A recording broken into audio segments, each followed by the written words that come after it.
Hello everyone, आज हम start करने वाले हैं न्यू टॉपिक जिसमें हम रैंक निकालेंगे मैट्रिक्स की, but by using echelon form. Last video में भी हमने मैट्रिक्स की रैंक निकाली थी, लेकिन वहाँ पे हमने यूज़ किया था डिटर्मिनेंट्स। ठीक है, हमने डिटर्मिनेंट्स को यूज़ किया था और हमने मैट्रिक्स की रैंक निकाली थी, जो बहुत सारे केसेस में थोड़ा लेंदी मेथड हो जाता है रैंक निकालने के लिए। बट ये जो एक्लिन फॉर्म वाला हमारा जो मेथड है बहुत सिंपल है और थोड़ा शॉर्ट भी होता है, मतलब इतना ज़्यादा टाइम इसमें नहीं लगता। बट मतलब डिटर्मिनेंट्स वाले जो तरीका होता है वो बहुत क्वेश्चन तो उसमें ऐसे होते हैं कि हमारे 2 मिनट में 1 मिनट में भी हो जाएंगे, बट वहाँ पे कुछ कुछ क्वेश्चन ऐसे होते हैं कि हम बहुत ज़्यादा लंबा खींच जाता है वो, और फिर वो थोड़ा मुश्किल हो जाता है करना। तो इसी के लिए हम स्टार्ट करने वाले हैं आज एक्लिन फॉर्म को यूज़ करके रैंक कैसे निकालते हैं। तो सबसे पहले हम अपना क्वेश्चन रीड कर लेते हैं। क्या क्वेश्चन है हमारे पास? Use elementary transformation to reduce the following matrix to triangular form and hence find the rank of A. तो यहाँ पे हमें क्या बोल रखा है कि एलिमेंट्री ट्रांसफॉर्मेशन यूज करो और इस मैट्रिक्स को ट्रायंगुलर फॉर्म में चेंज करो एंड देन रैंक फाइंड करो। तो बट हम रैंक तो बाद में फाइंड करेंगे ना, पहले तो हम एक्लन फॉर्म में चेंज कर लेते हैं। जो हमारी एक्लन फॉर्म होती है ना वो भी ट्रायंगुलर टाइप की ही होती है, इसलिए यहाँ पर ट्रायंगुलर फॉर्म लिखा हुआ है, तो इससे आपको कंफ्यूज नहीं होना। ट्रायंगुलर फॉर्म बोला जाए तब भी आपको एक्लन नहीं करना है क्योंकि वो दोनों ही सेम ही होती है। फॉर एग्जाम्पल, हमारे पास एक एक्स मैट्रिक्स है जिसका ऑर्डर है 3। ठीक है, अभी मैं एक आपको एग्जांपल दे रही हूँ। ठीक है, तो इसका हमने ऑर्डर मान लिया कि मैट्रिक्स का हमारे का ऑर्डर है 3। तो ऑब्वियसली यहाँ पे एलिमेंट्स रखे हुए होंगे, डिफरेंट डिफरेंट एलिमेंट्स रखे हुए होंगे। तो हमारा टारगेट क्या होता है कि यहाँ पे जो हमारा फर्स्ट एलिमेंट जो भी रखा हुआ है, कुछ भी रखा हो, उसको हमें 1 बनाना है, कुछ भी करके उसको हमें 1 बनाना है। ठीक है, जब ये 1 बन जाएगा तो हमारा नेक्स्ट होता है कि अब हम इस 1 को यूज करेंगे और इस 1 की हेल्प से इसके नीचे जितने भी एलिमेंट रखे होंगे उनको हम 0 बना देंगे। समझ आई बात? सबसे पहला टारगेट होगा कि हमें ये 1 बनाना है और फिर इस 1 को यूज करना है और इस 1 की हेल्प से नीचे जितने भी एलिमेंट होंगे सबको हम 0 बना देंगे। ये खत्म हो जाएगा। उसके बाद हमें यहाँ साइड से कोई लेना देना नहीं है। फिर देखो इसके, ये तो 1 हुआ, ये जो अभी हमारी ये 0 है। अब हम सेकंड रो में आएंगे, ये हमारी फर्स्ट रो कंप्लीट हो गई। सेकंड रो में एक तो हम ऑलरेडी 0 बना चुके हैं। अब इससे जो नेक्स्ट एलिमेंट होगा मीन्स ये, या तो ये 1 बन जाए, 1 ना बने तो फिर 0 बन जाए। मतलब हमें इसको या तो 1 या 0 ही बनाना है और कुछ नहीं बनाना है। ठीक है, फिर अगर हमारा ये 1 बन जाता है, ये 1 बन गया, तो अब हमें इस 1 की हेल्प से क्या करना है, इस 1 के नीचे जो भी एलिमेंट रखे हुए हैं उनको 0 बनाना है। फिर ये 0 बन जाएगा। फिर हम थर्ड रो पे आएंगे और हमें क्या करना होगा, इसको या तो 1 बनाना है या फिर 0 बनाना है। फर्स्ट तो हमें हमेशा 1 ही बनाना होता है, उसके बाद हम यहाँ पे 1 0 या 1 0 कुछ भी बना सकते हैं। ठीक है, इस तरह से हमें क्वेश्चन करना है। दूसरी चीज़ यहाँ पे एक इंपॉर्टेंट मैं आपको बात बता देती हूँ। फॉर एग्जाम्पल, हमारे यहाँ पे जैसे कि मैं साइड को ले लेती हूँ, जैसे मैंने ये लिया। ठीक है, आप ऐसा समझो कि हमारे यहाँ पे क्या है, हमने यहाँ 1 बनाया, यहाँ पे ऐसा कुछ रखा हुआ है, ये हमने 0 बना दिया, ये हमने 0 बना दिया और ये हमारा tan आया। तो हम tan से स्टार्ट नहीं कर सकते। जैसे 0 0 आई तो मतलब किसी भी जो हमारी रो है ना, रो में 0 से मतलब 0 के 0 एलिमेंट हो सकता है, बट 0 के बाद जो पहला कोई नॉन 0 कोई एलिमेंट होगा ना, नॉन 0 एलिमेंट वो 1 ही होना चाहिए। तो इसको हम tan नहीं रहने देंगे, उसको हम 1 रहने देंगे। फिर 1 के बाद भले ही tan आ जाए, 100 आ जाए, 1000 आ जाए, उससे मतलब नहीं है। बट हर एक रो में जो फर्स्ट नॉन जीरो एलिमेंट होगा वो 1 होना चाहिए। अब जैसे कि सेकंड रो है, ये तो 0 0 हो गए, ये तो दोनों 0 है, ये हमारा पहला नॉन जीरो एलिमेंट है, तो इस ये 1 ही होना चाहिए और कुछ नहीं होना चाहिए। ठीक है, दूसरा हमारा यहाँ पे ये रूल हो गया है। फिर थर्ड रूल हमारा एक और होता है। थर्ड रूल हमारा होगा ये। थर्ड रूल है कि भाई हमने यहाँ 0 बनाया है, यहाँ पे हमारा कुछ बना हुआ है 0 0 0 और 0 1 0। फॉर एग्जाम्पल हमारे पास ऐसा रखा हुआ है। तो देखो मैं यहाँ पे क्या देख रही हूँ, मैंने देखा कि ये जो सेकंड रो है ना, इसमें सभी 0 है। तो ऐसे हम ऐसी रो हम बीच में नहीं रखेंगे। मतलब एक ऐसी रो जिसमें सारे ही एलिमेंट 0 हो जाए, वो हमारी सिर्फ एंड में ही, लास्ट में ही रह सकती है, एंड में ही रह सकती है, लास्ट रो ही वो हो सकती है, बीच में नहीं होगी। ठीक है, तो हमें इसको नीचे लेके आना पड़ेगा। तो मैंने आपको यहाँ पे 3 रूल बताए हैं। पहला रूल ये कि जब हम किसी भी मैट्रिक्स को एक्लन फॉर्म में चेंज करेंगे तो हमारे पास यहाँ फर्स्ट एलिमेंट हमें 1 बनाना होगा, फिर हम उस 1 की हेल्प से नीचे वाले 0 बना देंगे। जब ये 0 बन जाएंगे तो हम सेकंड रो पे आएंगे। सेकंड रो पे एक तो हम 0 बना ही चुके हैं, उससे जो नेक्स्ट एलिमेंट होगा या तो ये 1 हो या फिर ये 0 बन जाए। ठीक है, वो हम देखेंगे किस तरह से बनेगा, मैं आपको क्वेश्चन में भी कराऊंगी। तो या तो ये 1 बन जाए या फिर ये 0 बन जाए। ठीक है, फिर जैसे ये हमारा बन गया, उसके बाद आगे के जो भी बनेंगे उस समय कोई मतलब नहीं है। ठीक है, फिर हम थर्ड रो पे आएंगे। थर्ड रो पे हमारे 0 है। अब ऑब्वियसली जब हमने ये 1 बनाया होगा तो उसके नीचे का तो हमें 0 ही बनाना है, क्योंकि ये तो हमें पहले ही देख चुके हैं। जब हम एक 1 बनाएंगे ना तो उसके नीचे हमें सारे ही 0 बनाने होंगे। ये 1 बनाए, ये 0, ये वन बनाया तो ये जीरो, अगर ये जीरो बनाया तो ये भी जीरो ही बनाना है, ठीक है। उसके बाद हम यहाँ पे बन चुका है, फिर हम इसको देखेंगे यहाँ पे तो हमें वन बनाना है या फिर यहाँ पे हमें जीरो बनाना है, ठीक है। ये मेरा बात बताइए। उसके बाद वही ऐसे भी तो पॉसिबल है, जरूरी नहीं वन बन जाए, हो सकता है यहाँ पे हम बनाना तो वन चाह रहे बट वन नहीं बना, यहाँ पे 10 बन गया फॉर एग्जाम्पल, यहाँ पे 10 बन गया तो मैं क्या देखो जीरो जीरो 10, तो पहला जो नॉन जीरो एलिमेंट यहाँ आ रहा है वो क्या आ रहा है 10, लेकिन मैंने क्या बोला था, मैंने बोला था कि नॉन जीरो एलिमेंट जो फर्स्ट नॉन जीरो एलिमेंट होगा हर एक रो में वो सिर्फ और सिर्फ वन होना चाहिए, उसके बाद कुछ भी आ जाए लेकिन पहला जो नॉन जीरो एलिमेंट होगा वो वन होना चाहिए, तो इसलिए हम इसको फिर वन बनाएंगे, कुछ भी करके हमें वन बनाना है, कोई भी ऑपरेशन लगाएंगे वन बनाएंगे, ठीक है। अब कहीं कहीं पे किसी किसी क्वेश्चन में ऐसे भी तो हो सकता है कि हम कोई मैट्रिक्स मतलब उसे एक्लिंग फॉर्म में चेंज करने की कोशिश कर रहे थे और हमारी पूरी की पूरी ही रो जीरो बन जाए, ऐसा भी हो सकता है, तो ठीक है वो जीरो बन सकते हैं, उसमें कोई प्रॉब्लम नहीं है, लेकिन वो जो जीरो वाली जो कंप्लीट जीरो वाली रो होगी उसे हमें लास्ट में रखना है, उसे हम बीच में नहीं रखेंगे ना स्टार्टिंग में रखेंगे, ऐसी रो हमारी लास्ट में ही होगी, फिर हम इनको शिफ्ट कर देंगे ऊपर, मतलब जो जैसे मान लिया हमारी ये सेकंड मैंने 3x3 की बना रखी थी, ठीक है। अब यहाँ पे ये जीरो हो गई, अब बट ये तो मेरी नॉन जीरो वाली है, तो मुझे क्या करना होगा, इसको यहाँ पे शिफ्ट करना होगा, तो यहाँ पे 0 1 0 वाले हम रख देंगे और यहाँ पे 0 0 हम जीरो वाली थर्ड रो मतलब सेकंड और थर्ड रो को हम इंटरचेंज कर देंगे आपस में, ठीक है। तो ये तो होगा हमारा पूरा तरीका करने का क्वेश्चन। अब हम अपने क्वेश्चन पे आ जाते हैं कि मैं क्वेश्चन किस तरह से जो मेरे पास है वो करना है, ठीक है। बस आपको ये दो तीन चीजें आपको ध्यान में रखनी है। अब देखो क्वेश्चन देखो, तो मैंने आपसे बोला था पहला एलिमेंट हमें क्या बनाना है वन, तो मैं इसे वन बनाना चाहूंगी कुछ भी करके, तो मैं ऐसा सोच रही हूँ कि मैं इसमें ये ऑपरेशन लगा दूँ C1 divided by 8, first column को 8 से डिवाइड कर देंगे, तो जैसे हम फर्स्ट कॉलम को 8 से डिवाइड करेंगे तो हम देख ही रहे हैं 1 बन जाएगा, 0 माइनस 1 बनेगा, 1 3 माइनस, अब मैंने बोला था बाकी से कोई मतलब ही नहीं है तो ठीक है बाकी तो मैंने रख ही दिया। उसके बाद मैंने आपको यहाँ पे क्या समझाया था कि जब ये 1 बन जाएगा तो हमें इसके नीचे वाले एलिमेंट को 0 बनाना है, तो ये तो ऑलरेडी 0, अब हमें इसको 0 बनाना है।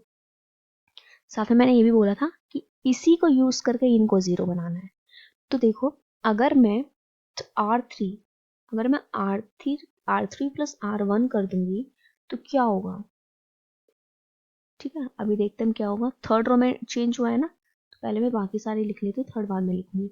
अब देखो हमने क्या किया R3 प्लस R1 मतलब इसमें ये प्लस कर दिया तो 0, इसमें ये प्लस करा 0, -3 में ये प्लस करा 0, इसमें ये प्लस किया 10 आ गया।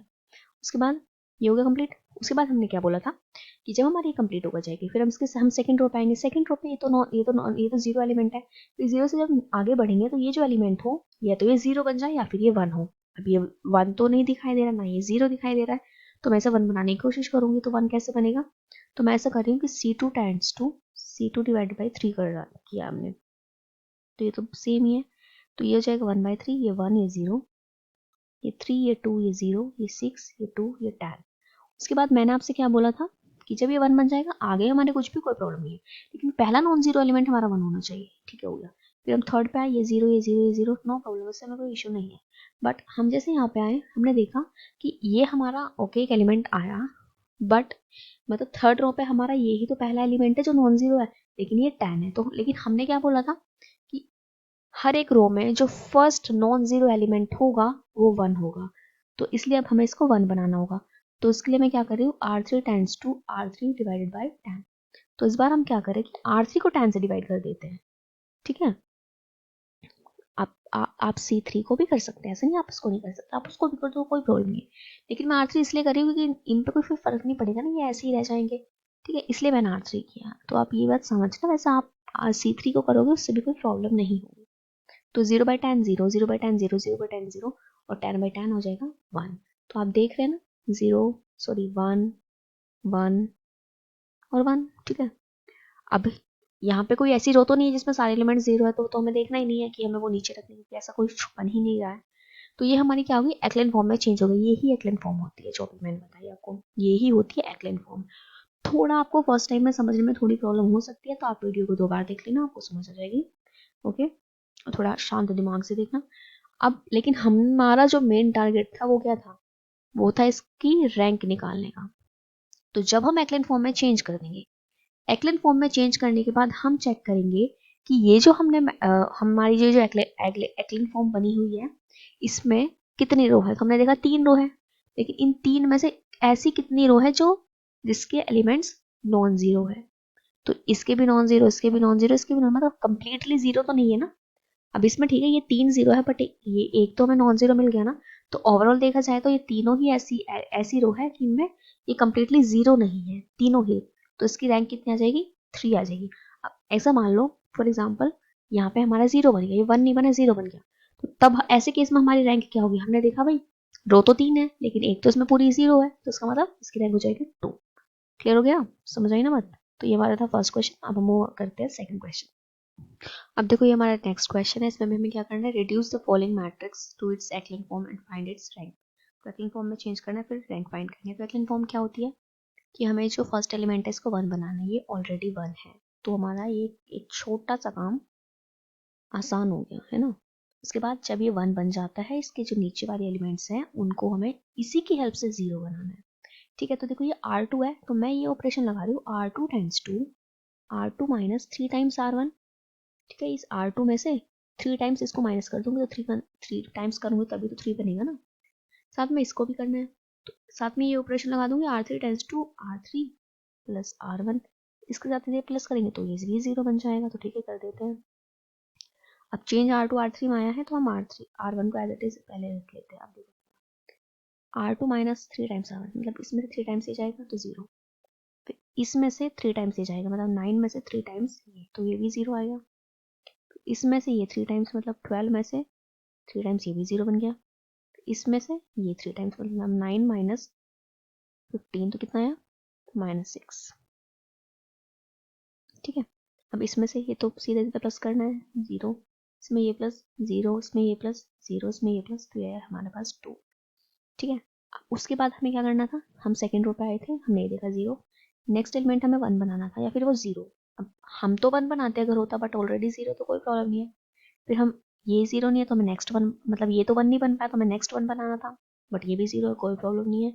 फिर हम नेक्स्ट पे आए, अब हमें ये 1 बनाना है, क्योंकि मैंने बोला था ना कि किसी भी रो में जो पहला नॉन जीरो एलिमेंट होगा वो 1 होगा, बट यहाँ पे है -6, तो हमें इसको 1 बनाना है। तो हम क्या करेंगे, R2 tense to R2 divided by -6। जब हम इसे -6 से डिवाइड करेंगे पूरी रो को, तो इन पे तो 0 पे तो कोई फर्क नहीं पड़ना, ये हो जाएगा 1। ठीक है, तो हमारी सेकेंड रो कंप्लीट हो गई। अब हम फिर थर्ड रो पे मूव करेंगे, ये 0 है, ये 0, ये 0। हमने देखा भाई ये हमारा जो पहला एलिमेंट है, ये क्या, ये फर्स्ट नॉन जीरो एलिमेंट है, क्या होना चाहिए, ये तो 0 होना चाहिए ना, सॉरी ये तो 1 होना चाहिए ना, जो कि नहीं है। तो इसको हम क्या करेंगे, R3 tense to R3 divide by 2, तो उसको 2 से डिवाइड कर देंगे, तो अब हमारे पास क्या हो जाएगा, ये भी हो जाएगा हमारे पास 1। ठीक है, तो ये तो बन चुका है, बट हमने क्या देखा था, हमने जब भी बनाया है, हम हमेशा चाहते थे कि 0 के नीचे, सॉरी 1 के नीचे जितने भी आए 0 ही बन जाए, लेकिन ये 1 है, 1 के नीचे तो 0 आना चाहिए, और ये क्या है 1, तो हमें इसे 0 बनाना होगा। तो हम करेंगे R3 times to R3 minus R2। ठीक है, तो 1 0 0 3 4 5 0 0 1। अब इसमें से हम R2 को माइनस करेंगे तो 0 0 ये हो जाएगा 0।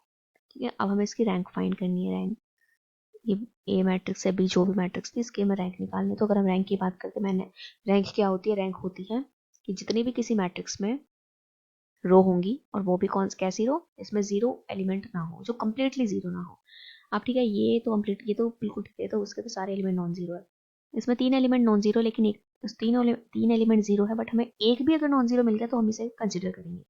ठीक है, फिर हम नेक्स्ट पे मूव करा, तो नेक्स्ट पे हमने देखा कि सब कुछ ठीक है, लेकिन इसके सारे ही एलिमेंट कैसे है, 0 है। इसका मतलब हमें इसे इंक्लूड नहीं करना है, हम ये लेंगे और ये लेंगे, तो कितनी हो जाएगी इसकी रैंक, 2 हो जाएगी इसकी रैंक। क्लियर है, तो बस यही थी हमारी एक्लेन फॉर्म। नेक्स्ट वीडियो में हम देखेंगे कि हम रैंक कैसे फाइंड कर सकते हैं by using normal form. I hope आपको ये टॉपिक समझ आया होगा, आपको एक्लेन फॉर्म यूज़ करनी आई होगी, और इसके बाद आप कुछ क्वेश्चन, देखो ऐसा नहीं है कि मैंने आपको 2 क्वेश्चन कराए और आप मतलब एकदम ये मान लो कि आप सीधा सीधा क्वेश्चन आपके एग्जाम में आएगा और आपसे डायरेक्ट करके आएंगे, मतलब बिल्कुल सही करके आएंगे, ऐसा नहीं होता। अभी मैंने आपको 2 क्वेश्चन करवाए हैं, तरीका यही है करने का, आपके सामने 2 आए आपके सामने 100 आए, कोई फर्क नहीं पड़ना, लेकिन आप एक बार इन क्वेश्चन को, मतलब इन्हीं को नहीं, आप अपनी बुक से या प्रीवियस ईयर से कहीं से भी आप 2-4 क्वेश्चन आप ट्राई करके देख लेना। ठीक है, कि किस तरह से 0 बनानी है, कैसे क्या करना है, हो सकता है आपको ऑपरेशन लगाने में ही प्रॉब्लम आती हो। ठीक है, तो आप एक बार को ट्राई करके देखना और आपकी जितनी भी प्रॉब्लम होगी सॉल्व हो जाएगी। एंड आई होप आपको वीडियो समझ आई होगी, आपको वीडियो पसंद आई होगी। Thank you for watching this video.